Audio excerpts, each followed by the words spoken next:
ठीक है। तो ये जो टॉपिक है हमारा न्यूक्लिक एसिड, अब इस न्यूक्लिक एसिड या इसका नाम कैसे पड़ा और ये डीएनए है क्या।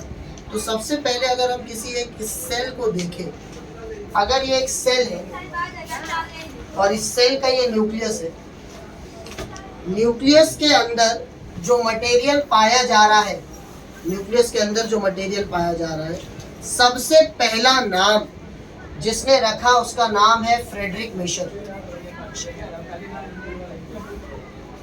फ्रेडरिक मिशर ने इसका नाम रखा न्यूक्लिन, यानी न्यूक्लियस में पाया जाने वाला सब्सटेंस। जब उस न्यूक्लियस को सही से ऑब्जर्व किया गया, उसका केमिकल नेचर ऑब्जर्व किया गया, तो क्या पता चला कि ये जो नेचर है इस सब्सटेंस का वो एसिड है। वो सब्सटेंस का जो नेचर है वो नेचर में एसिडिक है। तो उस नाम को क्या बना दिया गया, न्यूक्लिक एसिड, यानी न्यूक्लियस में पाया जाने वाला एसिडिक सब्सटेंस। ये सिंपल सा नाम मिला फ्रेडरिक मिशर ने, ठीक है। इस न्यूक्लिक एसिड को और डिटेल जब हम पढ़ने और समझने गए तो यहाँ पर हमने एक मिरेकल मॉलिक्यूल ढूंढ लिया। हमने क्या ढूंढ लिया, एक मिरेकल मॉलिक्यूल, और उस मिरेकल मॉलिक्यूल को डीएनए बोलते हैं। DNA is called as a miracle molecule. अब ये क्यों ऐसे देखते हैं। यहाँ पर इस न्यूक्लियस के अंदर जो न्यूक्लिक एसिड प्रेजेंट है, तो ये जो सेल है, इस सेल का जो साइज है और उसके कंपेयर में ये जो न्यूक्लियस का साइज है,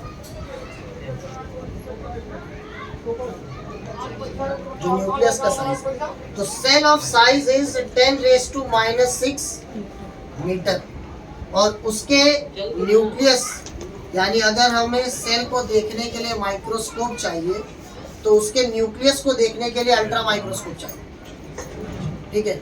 तो उस size of nucleus is 10⁻⁻⁶ metre, size of nucleus, यानी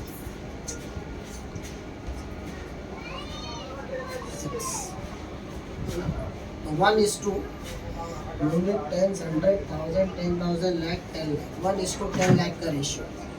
इतना छोटा, 10 लाख गुना छोटा न्यूक्लियस का साइज है। और इस साइज के अंदर जो डीएनए प्रेजेंट है, यानी जो जेनेटिक मटेरियल है, इस जेनेटिक मटेरियल का जो लेंथ है वो है 2.2 मीटर। कितना लेंथ है, 2.2 मीटर। जिसे देखने के लिए सेल को माइक्रोस्कोप चाहिए, और जो डीएनए है जिसके अंदर न्यूक्लियस, उसे देखने के लिए इलेक्ट्रॉन माइक्रोस्कोप चाहिए। उसके अंदर जो डीएनए है, उस डीएनए का लेंथ कितना है, 2.2 मीटर। ये है 1 मीटर। ऐसे ही नापता है ना कपड़े वाला, 1 मीटर है ना। इतना ही दोबारा 2 मीटर, इससे थोड़ा सा ज्यादा 2.25 मीटर। ये क्या है, डीएनए का लेंथ है, कितना, 2.25 मीटर। और कहाँ प्रेजेंट है, सेल के न्यूक्लियस में, सेल में नहीं, न्यूक्लियस में, जिसे देखने के लिए क्या चाहिए, electron microscope.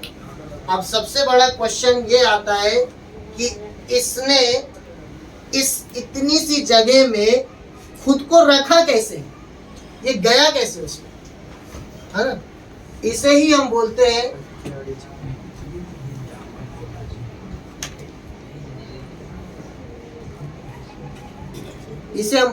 Packaging of DNA. ये डीएनए का पैकेजिंग है कि ये इतना बड़ा लेंथ उस न्यूक्लियस के अंदर एकोमोडेट कैसे हो। ये एकोमोडेशन कैसा है देखते हैं। तो ये जो जेनेटिक मटेरियल है, जो 2.2 मीटर का, ध्यान दो, इस जेनेटिक मटेरियल को अभी अगर आप देखो तो ये इस तरीके से प्रेजेंट है। इसे हम बोलते हैं क्रोमैटिन नेटवर्क। इसे हम क्या बोलते हैं? क्रोमैटिन। तो कैसा दिखेगा?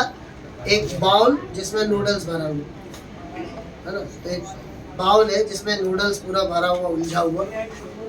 तो अगर हम देखें तो हमको ये नेटवर्क ऐसे ही दिखाई देगा। जब सेल डिवाइड हो रहा हो, जब तक सेल डिवाइड नहीं होगा तब तक हमें ये ऐसे ही दिखाई देगा। जब सेल डिवाइड हो रहा होगा तो ये chromatin network it undergoes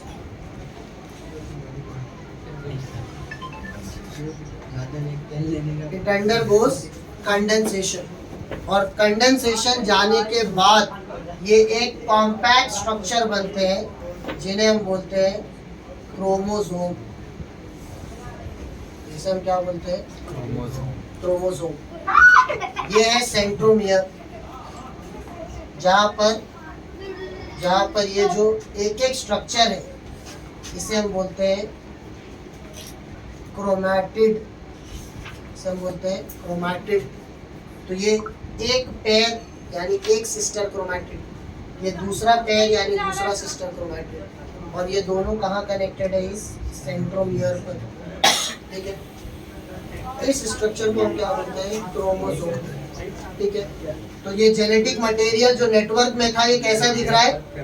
chromosome. ये क्रोमोसोम को जब हम ओपन करें, है ना, ये स्ट्रक्चर को अगर हम देखें तो है क्या? तो ये डीएनए का कॉइलिंग है। ये डीएनए ऐसे कॉइल हुआ है, ये डीएनए के कॉइल होकर फॉर्म हुआ स्ट्रक्चर है। मतलब अगर मैं इस क्रोमोसोम को ओपन करूं,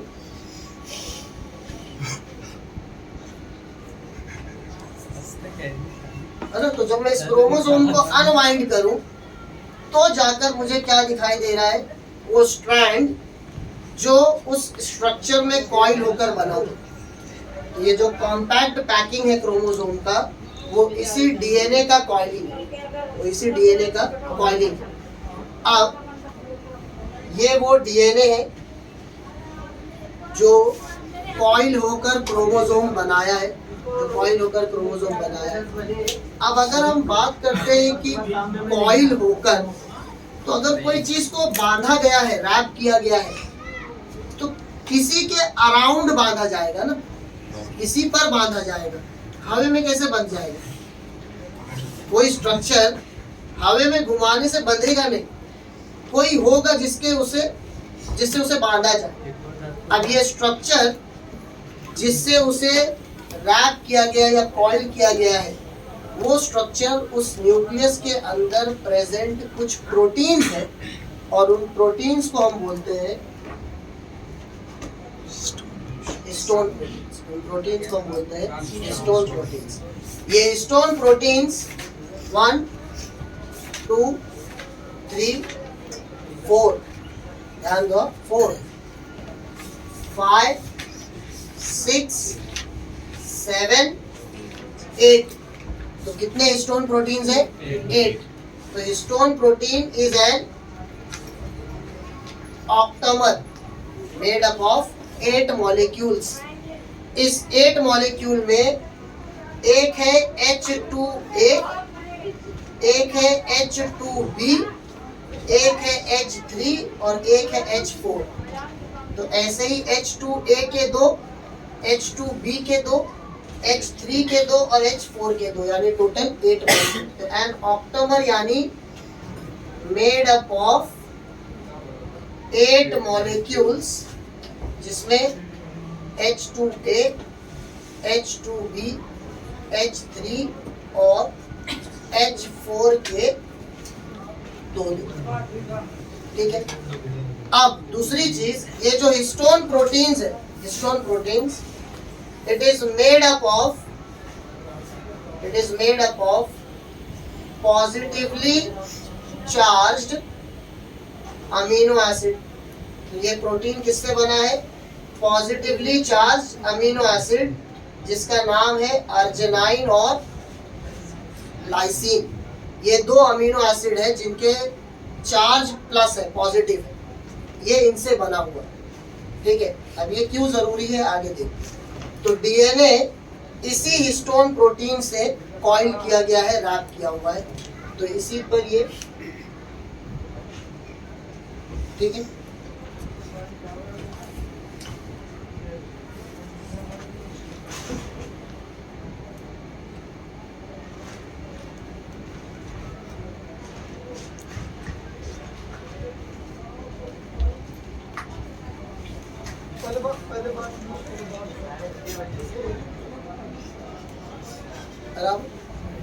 इसी तरीके से क्या हुआ है, इस पे कॉइल हुआ है। यहाँ पर ये जो डीएनए जो इस स्टोन प्रोटीन पर रैप्ड है, इसे बोलते हैं, ये जो रैप्ड डीएनए है इसे हम बोलते हैं कोर डीएनए। इसे हम क्या बोलते हैं, कोर डीएनए। और ये जो एक स्टोन प्रोटीन का ग्रुप और ये जो दूसरा स्टोन प्रोटीन का ग्रुप, इन दोनों के बीच में जो लिंक है इसे हम बोलते हैं लिंकर डीएनए। इसे हम बोलते हैं, तो ये कोर डीएनए है और ये लिंकर डीएनए जो रैप्ड है, ठीक है। ये दोनों लिंकर डीएनए और कोर डीएनए दोनों मिलकर 200 बेस पेयर का यूनिट है। कितना बेस पेयर है, 200, मतलब 4 nitrogen base, adenine, guanine, thymine, cytosine, इनका ही जो अरेंजमेंट है ये डीएनए के सिंगल यूनिट्स है और डीएनए इनका पॉलीमर है, हम बोल सकते हैं। तो बहुत सारे न्यूक्लियोटाइड, अभी आगे हम आएंगे किससे बन रहा है या कैसे बन रहा है। तो फिलहाल अभी यहाँ वो बेस पेयर से समझते हैं कि जो इसके डीएनए के लेंथ में, सपोज ये यूनिट्स है ना, सपोज ये यूनिट्स है, ये क्या है आगे देखते हैं। तो ये यूनिट्स है, तो ऐसे कितने यूनिट्स, 200 बेस पेयर कहाँ प्रेजेंट है, इस रैप्ड और लिंकर में, इस रैप्ड और लिंकर में, जो मिलके क्या बनता है, एक जो क्या बना, एक न्यूक्लियोसोम। क्या बना, एक न्यूक्लियोसोम। तो डीएनए का जो कॉइलिंग है वैसे बहुत सारे न्यूक्लियोसोम, ठीक है। कैसा दिख रहा है, वो टेलीफोन के वायर के जैसा पुराने वाला, है ना। तो इसको बोलते हैं सोलेनॉइड फाइबर। तो फोन का जो वायर था पुराने टाइम वाला, जो रिसीवर वाला, तो वो सोलेनॉइड है, उसको सोलेनॉइड फाइबर बोलते हैं। तो वैसे दिख रहा है, ठीक है। और जब इस स्ट्रक्चर को देखें तो कैसे दिखा, ये एक, ये दूसरा, ये तीसरा, है ना, ये जो न्यूक्लियोसोम प्रेजेंट है। तो ये कॉइलिंग, ये कॉइलिंग, फिर ये कॉइलिंग, फिर ये कॉइलिंग, है ना। तो इसी तरीके से ये ऐसे ही कॉइल्ड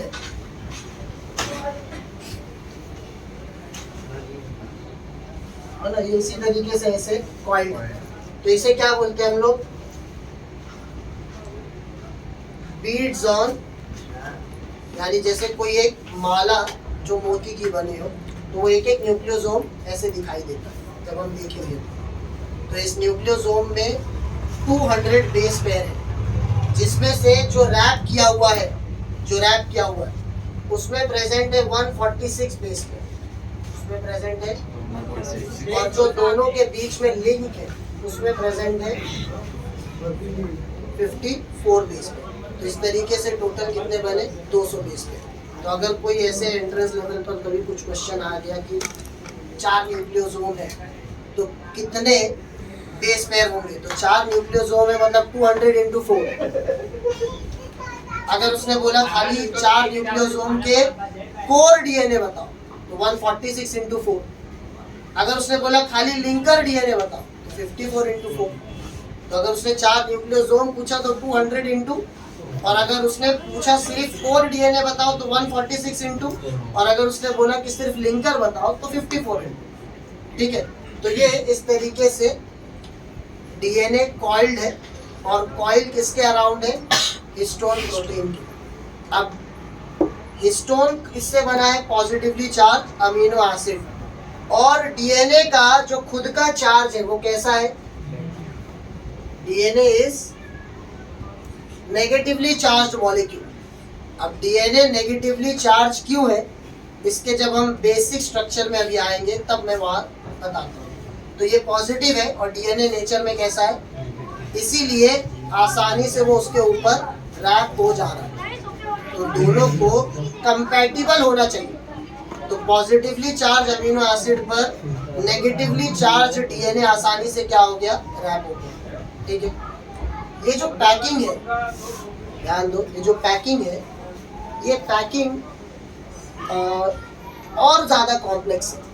मतलब इसमें हिस्टोन तो है, लेकिन अकेले हिस्टोन से सब कुछ नहीं होगा। अकेले हिस्टोन ही है ऐसा नहीं। इस न्यूक्लियस के अंदर इस पैकिंग को हिस्टोन के साथ साथ कंप्लीट करने में हेल्प करते हैं कुछ नॉन हिस्टोन क्रोमोसोमल प्रोटीन्स, जिसको हम बोलते हैं एनएचसी मॉलिक्यूल्स। इसको हम क्या बोलते हैं? एनएचसी मॉलिक्यूल्स, यानी हिस्टोन के साथ साथ। तो histone plus non histone chromosomal proteins, ये दोनों मिलकर क्या कर रहे हैं? डीएनए का पैकेजिंग, दोनों मिलकर। ठीक है। तो इसकी कॉम्प्लेक्स पैकिंग में ये दोनों प्रेजेंट है और ये दोनों के हिसाब से डीएनए इसके अंदर रैप किया हुआ है। और इस 2.2 मीटर लेंथ ऑफ डीएनए को इतना कॉम्पैक्टली बांधा गया है, इतना कॉम्पैक्टली बांधा गया है कि वो उस 10⁻⁻⁶ मीटर साइज ऑफ उस न्यूक्लियस में आ जाता है, उतने से साइज में। अब एग्जाम्पल के लिए इसको समझने के लिए इजी कर दिया जाए कि इतना लेंथ आया कैसे। उस सुई धागे का जो धागे का रोल है ना घर पे, है ना, तो वो धागे का जो रोल है, अगर उसका एक एंड में बोलूं कि ये लेकर जाओ खींचते हुए, अब हो सकता है कि यहाँ से एक 50 कदम हो सकता है कि खींचते जाओ, तो हो सकता है 50 कदम चलो तो वो रोल खत्म हो जाए। तो लेंथ कितना था उसका? तो अगर वो हम बोले कि 50 मीटर है ना, तो अगर एक इतना चले तो 1 मीटर चले समझ लो, और वो लेंथ ओपन करते हुए गए तो समझ लो 50 कदम चले तो 50 मीटर चले, तो 50 मीटर हो गया वो। लेकिन उस 50 मीटर को रखा कहाँ है हमने? घर में कबाड़ के एक छोटे से डब्बे के अंदर, है ना। तो घर में एक डब्बा है और उस डब्बे के अंदर वो रोल रखा हुआ है। कैसे? कॉइल है। तो ओपन किया तो इतना लेंथ, कितना 2.2 मीटर, और वही कॉइल कर दिया तो न्यूक्लियस के अंदर आ गया। तो ये पैकिंग कैसी है? कॉम्प्लेक्स है। और उस पैकिंग को करने के लिए ये प्रोटीन्स क्या करते हैं? हेल्प करते हैं। ठीक है, ये कॉम्प्लेक्स पैकिंग है। अब देखो, अगर आप न्यूक्लियस जब देखोगे तो उस न्यूक्लियस में कहीं कहीं पर आपको डार्क स्पॉट्स दिखाई देंगे, कहीं पर वो लाइट दिखेंगे। तो यहाँ पर दोनों जो पैकिंग किए हुए हैं इसके हिसाब से ये दो तरीके का नेटवर्क दिखता है। एक को हम बोलते हैं हेट्रोक्रोमैटिन और दूसरे को हम बोलते हैं यूक्रोमैटिन। तो ये पैकिंग अगर आप देखोगे तो उस पैकिंग को अगर आप न्यूक्लियस में ऑब्जर्व करो तो एक जगह आपको जो स्टेन है, तो it stains dark, here it stains light, यानी ये हल्का स्टेन होगा। यहाँ पर जो डीएनए है, तो डीएनए इज डेंसली पैक्ड, यानी बहुत ज्यादा डीएनए यहाँ मिलेगा। और यहाँ पर डीएनए इज लूजली पैक्ड। यहाँ पर जो डीएनए है तो it contains high amount of DNA, और ये जगह कैसी है, it contains less amount of DNA, इसलिए वो डार्क दिख रहा है, ये लाइट दिख रहा है। यहाँ पर जहाँ डीएनए ज्यादा है, ये ऐसा डीएनए है जिसको फ्रीक्वेंटली यूज नहीं किया जाता, मतलब ये डीएनए इज जेनेटिकली और ट्रांसक्रिप्शनली लेस एक्टिव या इनएक्टिव। तो ये कैसा प्लेस है, जेनेटिकली इनएक्टिव है, और यही जो डीएनए है इट इज जेनेटिकली और ट्रांसक्रिप्शनली एक्टिव। तो यू मतलब ट्रू, तो ये ट्रू है डीएनए जो सारे फंक्शंस के लिए अवेलेबल है, और ये प्रेजेंट है लेकिन इतना फ्रीक्वेंटली इसको यूज नहीं किया जाता। तो अगर जो भी फंक्शंस हमारे बॉडी कर रहे हैं और इनको डेली जो जो चीज़ों की ज़रूरत है वो सारी चीज़ें प्रोवाइड करना, वो कहाँ से हो पाएगा, यूक्रोमैटिन से, क्योंकि यहाँ का डीएनए लूजली पैक्ड है, जल्दी ट्रांसक्रिप्शन होगा, कॉपी होगा, और जल्दी वो कॉपी को फिर ट्रांसलेट करके प्रोटीन बना लेगा। तो ये यूक्रोमैटिन और ये हेट्रोक्रोमैटिन। तो ये डीएनए का न्यूक्लियस के अंदर जिस फॉर्म में अपीयरेंस है, तो कहीं पर न्यूक्लियस के अंदर डार्क स्पॉट्स दिखाई देंगे, कहीं पर वो लाइट होगा, जहाँ डार्क होगा वो हिस्सा हेट्रोक्रोमैटिन है, जहाँ लाइट होगा वो हिस्सा यूक्रोमैटिन। ठीक है, अब आते हैं इस डीएनए के पोस्टमार्टम में। तो डीएनए के जरा चिथड़े करते हैं। डीएनए का ध्यान दो, डीएनए का फुल फॉर्म है deoxy ribo nucleic acid. Deoxy ribo nucleic, तो ये क्या है, न्यूक्लिक एसिड मतलब न्यूक्लियस के अंदर मिलने वाला एसिडिक सब्सटेंस, न्यूक्लियस के अंदर मिलने वाला एसिडिक सब्सटेंस। अब इसके आगे ये डीऑक्सी राइबो क्या है, ध्यान दो, ये जो स्ट्रक्चर है डीऑक्सी राइबो न्यूक्लिक एसिड, तो डीएनए तो ये पूरा लेंथ है ना, ये पूरा लेंथ डीएनए, लेकिन ये बना किससे है, तो DNA is made up of, DNA is made up of nucleotide.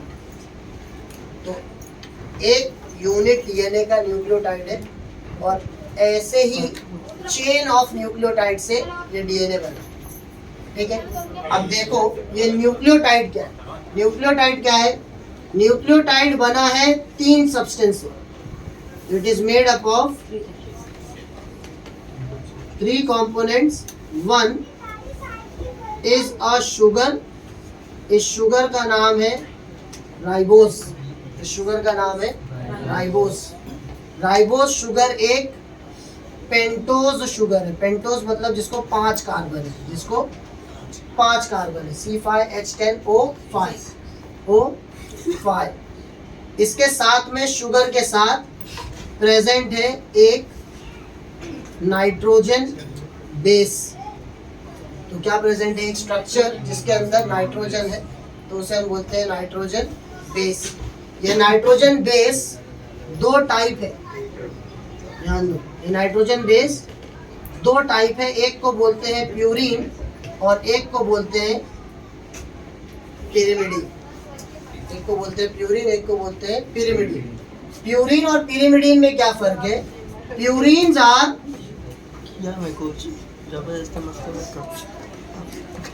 प्यूरीन्स are double ring compound and pyrimidines are single ring compound. मतलब प्यूरीन्स ऐसे बने, एक और ये 2, ये 2 रिंग, और पिरिमिडीन ऐसे सिंगल रिंग। ठीक है, इस प्यूरीन के 2 टाइप है, एक का नाम है एडेनाइन और एक का नाम है ग्वानाइन। एक का नाम है एडेनाइन, एक का नाम है ग्वानाइन। और जो पिरिमिडीन है उसके 2 टाइप है, एक का नाम है थाइमीन और दूसरे का नाम है साइटोसिन। तो कितने नाइट्रोजन बेस हो गए? 4 टाइप। कितने टाइप के नाइट्रोजन बेस है? 4 type. Adenine, guanine, thymine and cytosine. 4 types of nitrogen base. तो एक स्ट्रक्चर क्या है? शुगर। दूसरा स्ट्रक्चर नाइट्रोजन बेस। और तीसरा कंपोनेंट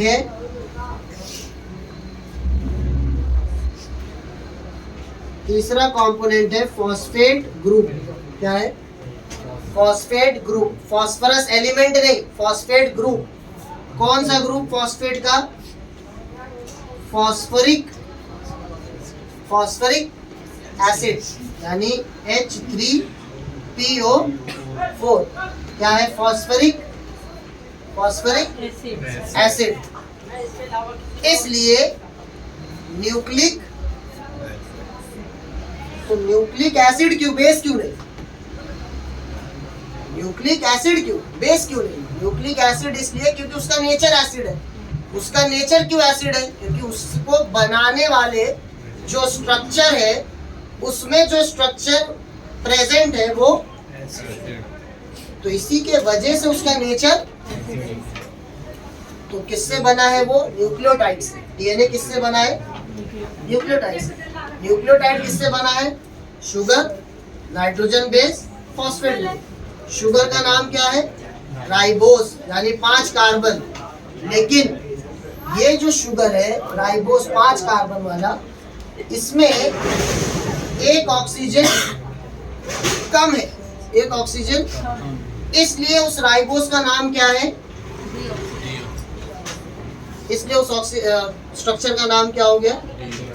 तो इसका जो स्ट्रक्चर है न्यूक्लियोटाइड का, उसमें जो प्रेजेंट शुगर है, उस शुगर का स्ट्रक्चर एक ऑक्सीजन कम वाला राइबोस है। इसलिए इस डीएनए का नाम क्या हो गया? Deoxy ribo nucleic acid.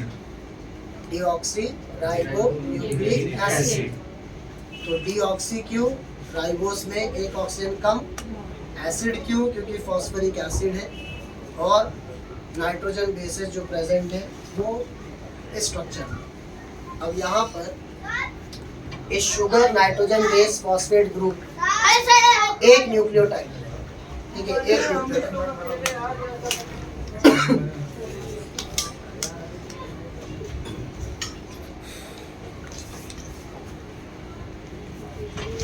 ध्यान दो,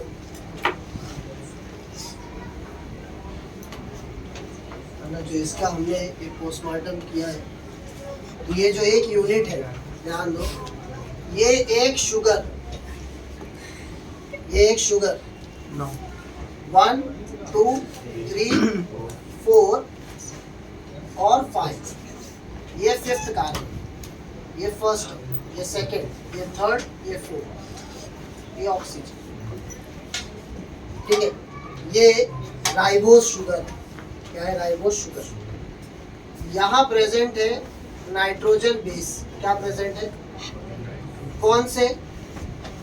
इन चारों में से कोई एक, ATGC, adenine, thymine, guanine, cytosine में से कोई एक है। ये फर्स्ट, सेकंड, थर्ड, फोर्थ और 5th कार्बन, ठीक है। इस 5th कार्बन,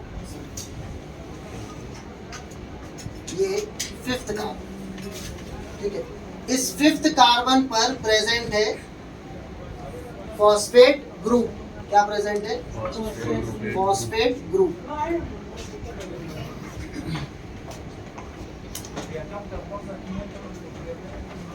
तो यहाँ प्रेजेंट है ये H3PO4 का, ये PO4 ग्रुप।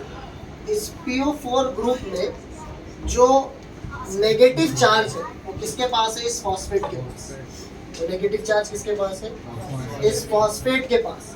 तो यहाँ पर डीएनए का जो चार्ज है वो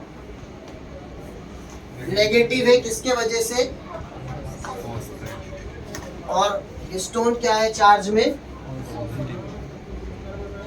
तो पॉजिटिव को रैपिंग इजीली कौन कर लेता है? Negative DNA. ये उनका कंपैटिबिलिटी। तो यहाँ पर ये एक न्यूक्लियोटाइड है, क्या है, एक न्यूक्लियोटाइड, जिसमें क्या है, शुगर, नाइट्रोजन बेस और फॉस्फेट ग्रुप। ऐसे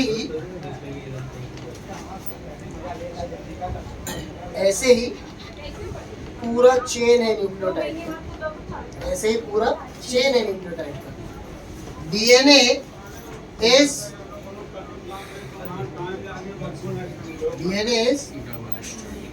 डबल स्ट्रैंडेड। तो ये डीएनए का स्ट्रक्चर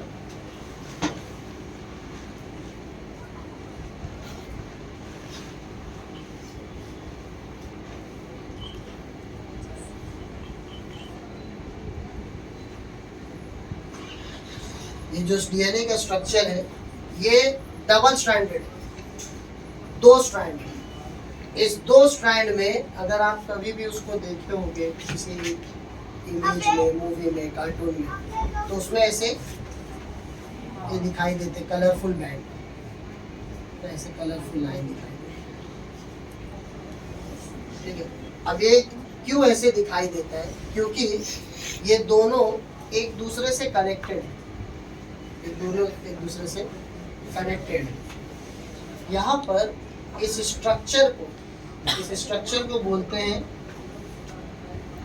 एक डबल हेलिक्स। इसका जो डायामीटर है वो है 2 नैनोमीटर। डायामीटर कितना है? 2 नैनोमीटर। या इसको बोलते हैं 20 एंगस्ट्रॉम। ऐसे क्या बोलते हैं? 20 एंगस्ट्रॉम। इसमें अगर आप देखो तो ये हिस्सा देखो यहाँ, और ये हिस्सा देखो यहाँ, वैसे यहाँ भी और यहाँ। तो ये कम है ना, और ये ज़्यादा है। वैसे यहाँ भी ये कम है, ये ज़्यादा है। तो ये जो कम है इसे बोलते हैं हम माइनर ग्रूव, इसे बोलते हैं माइनर ग्रूव। और जो ज़्यादा है इसे बोलते हैं मेजर ग्रूव। तो ये इसी तरीके से, ये जो हेलिकल टर्न है ये कितना है? 360 डिग्री रोटेशन है। ये 360 डिग्री का कॉइलिंग है, 360 डिग्री का कॉइलिंग, ठीक है। तो ये क्या है? माइनर ग्रूव और ये मेजर, ये माइनर, ये मेजर, ये माइनर, ये मेजर, ऐसे प्रेजेंट है स्ट्रक्चर। यहाँ पर ये एक न्यूक्लियोटाइड और उसके सामने दूसरा न्यूक्लियोटाइड, यहाँ एक न्यूक्लियोटाइड उसके सामने। तो ये जो एक न्यूक्लियोटाइड दूसरे न्यूक्लियोटाइड से लिंक्ड है, दूसरे न्यूक्लियोटाइड से लिंक्ड है। तो यहाँ पर एडेनाइन अगर एक न्यूक्लियोटाइड पर है तो दूसरी तरफ चाहिए थाइमीन। दूसरी तरफ क्या चाहिए?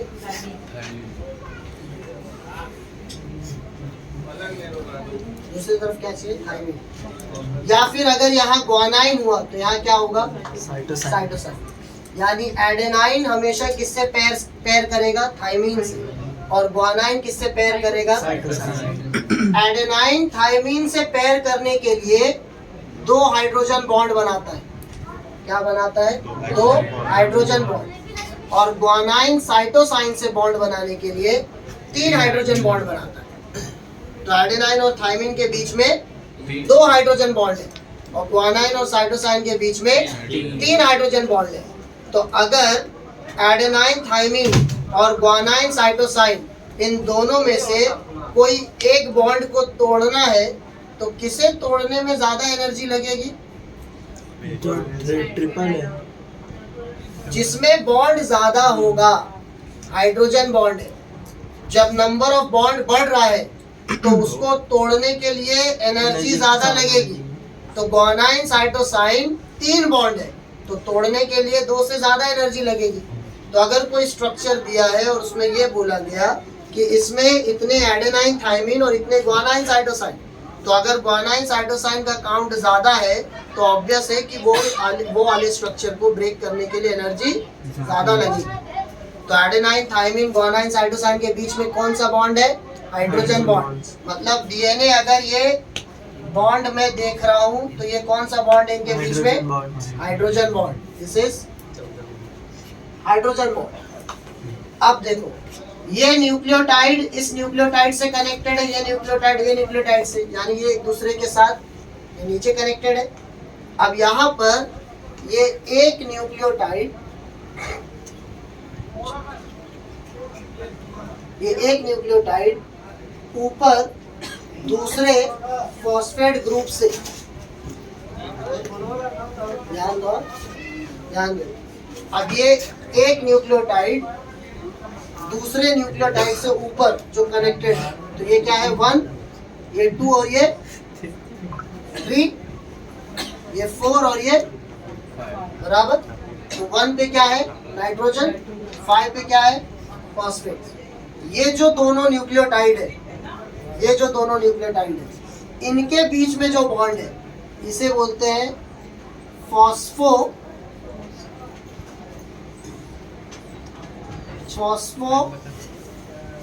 डाइस्टर, इसे बोलते हैं फॉस्फो। 50 तो एक न्यूक्लियोटाइड दूसरे न्यूक्लियोटाइड के अलग अलग स्ट्रैंड पर अगर है तो उनका बॉन्ड क्या है, और एक ही स्ट्रैंड पर है तो उनके बीच में जो बॉन्ड है वो क्या है, ठीक है। तो linked by hydrogen bonds, linked by phosphodiester, ठीक है। अब यहाँ देखो, ये जो दोनों स्ट्रैंड है, इस एक न्यूक्लियोटाइड से दूसरे न्यूक्लियोटाइड के बीच में जो डिस्टेंस है वो डिस्टेंस है 3.4 एंगस्ट्रॉम, 3.4 एंगस्ट्रॉम, या हम बोल सकते हैं 0.34 नैनोमीटर। क्या बोल सकते हैं 0.34 नैनोमीटर। और इस एक ग्रुप में, इस एक ग्रुप में ये जो कंप्लीट हो रहा है, ये पूरा ये एक ग्रुप, ये एक टर्न जो कंप्लीट हुआ, ये एक टर्न जो कंप्लीट हुआ, इसके बीच में आपको 1 2 3 4 5 6 7 8 9 10 10 सेगमेंट मिलेंगे। कितने सेगमेंट मिलेंगे? 10। तो यहाँ से यहाँ तक जो लेंथ है वो है 34 एंगस्ट्रॉम या 3.4 नैनोमीटर। तो कितने 10 सेगमेंट्स एक ग्रुप में, तो उसका लेंथ कितना हुआ 34 एंगस्ट्रॉम या 3.4 नैनोमीटर। इसी अरेंजमेंट से वो 2.2 मीटर का लेंथ पता चला, ठीक है। तो 2.2 मीटर लेंथ ये डिस्टेंस से पता चला। तो एक सेल में है, हम कितने सेल से बने हैं? कई ट्रिलियंस।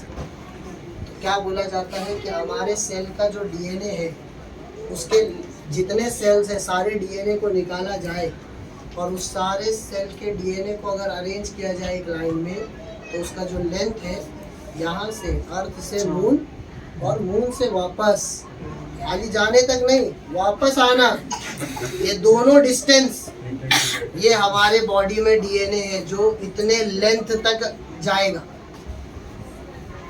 ठीक है। एक सेल में 2.2 मीटर है, हम कई ट्रिलियन ऑफ सेल से बने, ठीक है। तो वो धागा घर के कबाड़ में छोटे से डब्बे के अंदर रखा हुआ है। तो ये लेंथ ऑफ डीएनए कैसे पैकिंग किया है कि इस बॉडी में घूम रहा है सब, है ना। DNA, DNA. अब देखो एक और पॉइंट इसके बारे में डीएनए के, ध्यान दो, last point. DNA is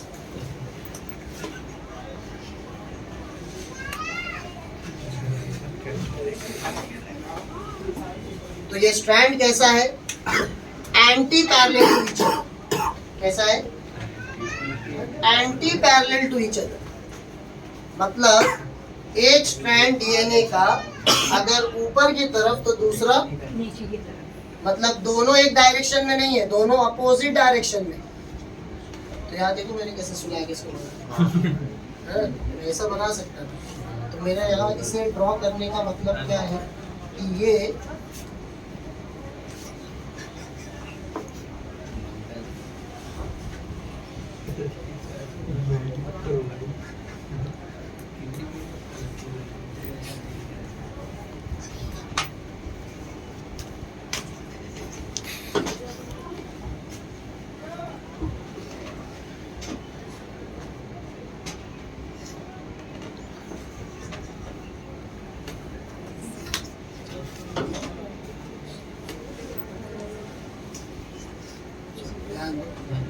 nitrogen base और यहाँ पर सपोज ये नाइट्रोजन बेस था एडेनाइन, तो ये क्या है थाइमिन, यहाँ है ग्वानाइन, ये है साइटोसिन। ठीक है, ठीक है। तो हमेशा एडेनाइन थाइमिन, हमेशा ग्वानाइन साइटोसिन, हमेशा adenine pairs with thymine, guanine pairs with cytosine, thymine with adenine, cytosine with guanine, AT और GC। अब यहाँ पर ये जिस तरीके से जा रहा है ध्यान दो, तो ये 1, ये 2, ये 3, ये 4, ये 5। ठीक है, तो ये 5 और ऊपर कहाँ कनेक्टेड है, ऊपर किससे कनेक्टेड है 3, ये 5 और ऊपर किससे कनेक्टेड है 3। तो अगर ये डायरेक्शन है, अगर ये डायरेक्शन है तो कैसे जा रहा है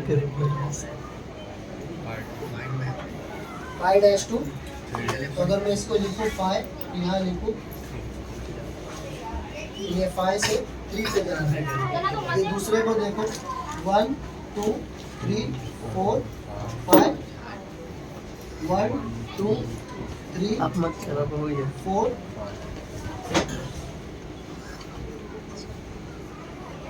और 5। तो ये 5 डैश और ये 3 डैश।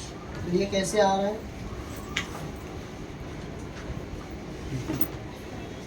5 डैश 2। ठीक है, तो ये दोनों क्या है 5, 2, 3 और ये 5, 2, 3। तो ये कैसे है anti parallel to each other. तो ये क्या है एक न्यूक्लियोटाइड, ये क्या है एक न्यूक्लियोटाइड है ना, ये एक स्ट्रक्चर एक न्यूक्लियोटाइड, ये चेन ऑफ न्यूक्लियोटाइड। तो डीएनए किससे बना है चेन ऑफ न्यूक्लियोटाइड। 2 स्ट्रैंड है डीएनए की, तो दोनों चेन ऑफ न्यूक्लियोटाइड, दोनों स्ट्रैंड किससे कनेक्टेड है हाइड्रोजन बॉन्ड से, और न्यूक्लियोटाइड आपस में किससे कनेक्टेड है फॉस्फोडाइस्टर बॉन्ड से। जो अरेंजमेंट है वो एक 5 to 3 और दूसरा 3 to 5, यानी they are anti parallel to each other. तो पहला point DNA is deoxyribonucleic acid, यानी एक ऑक्सीजन कम वाला राइबोस शुगर न्यूक्लियोटाइड से बना है। न्यूक्लियोटाइड का स्ट्रक्चर है ribose sugar nitrogen base phosphate group. Phosphate group का नेगेटिव साइन डीएनए को नेगेटिव बनाता है। फॉस्फेट ग्रुप फॉस्फरिक एसिड उसको एसिडिक नेचर देता है। डीएनए डबल स्ट्रैंडेड है, आपस में कॉइल्ड है। कॉइलिंग एक हेलिकल टर्न है जो 360 डिग्री टर्न बनाता है। इसके डायामीटर 2 नैनोमीटर है या 20 एंगस्ट्रॉम है। जो ये ग्रुप बना रहा है उसमें एक माइनर एक मेजर ग्रुप बनता है। एक ग्रुप जो कंप्लीट हो रहा है उसमें 10 सेगमेंट है। हर 2 सेगमेंट के बीच का डिस्टेंस 0.34 है और पूरे उस लेंथ का सेगमेंट 0.34 इंटू 10 यानी 3.4, ये एक डिस्टेंस। ठीक है, यहाँ पर दोनों स्ट्रैंड एंटी पैरेलल है, एक दूसरे के अपोजिट डायरेक्शन में रन करते हैं। लास्ट पॉइंट, जितना प्यूरिन होगा उतना ही पिरिमिडीन होगा डीएनए में, यानी always they have equal number of base pairs, यानी A plus T is equal to G plus C, always 1:2, यानी ratio of purine is to pyrimidine is 1:2। ये जिसने दिया वो नाम है चारगाफ, इसलिए इसको बोलते हैं चारगाफ rule. चारगाफ rule, A plus T upon G plus C is equal to 1, which means the number of nitrogen bases present on one strand will be equal to the number of nitrogen bases present on the other strand. They are equal in length.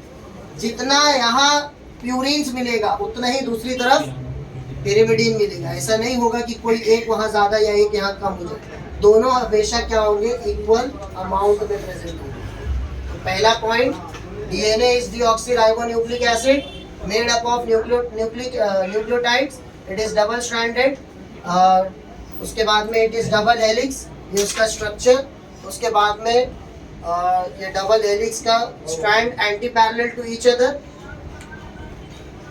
Anti parallel to each other.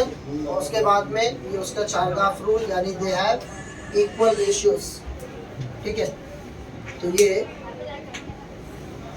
DNA का postmortem, है ना। कहाँ शुरू किया था हमने? Nucleus के अंदर क्रोमैटिन नेटवर्क।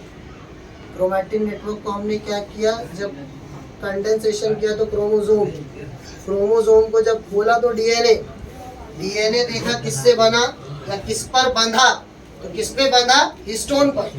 हिस्टोन से अलग किया तो देखा ये लेंथ किससे बना है, तो देखा ये लेंथ तो बनाने वाले जो छोटे छोटे स्ट्रक्चर उसका नाम है न्यूक्लियोटाइड।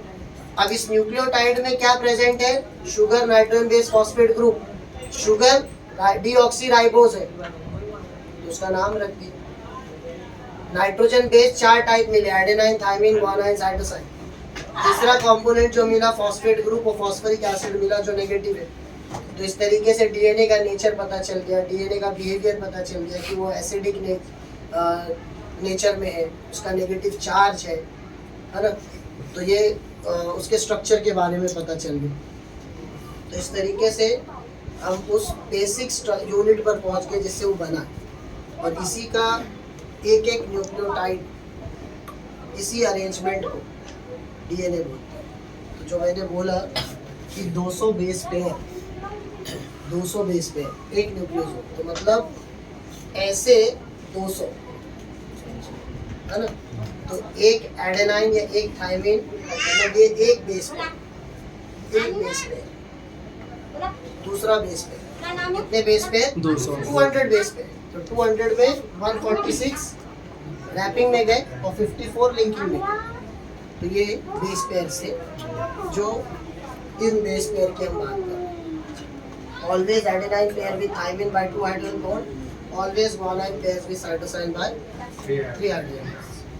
ठीक है, this is structure of DNA. RNA को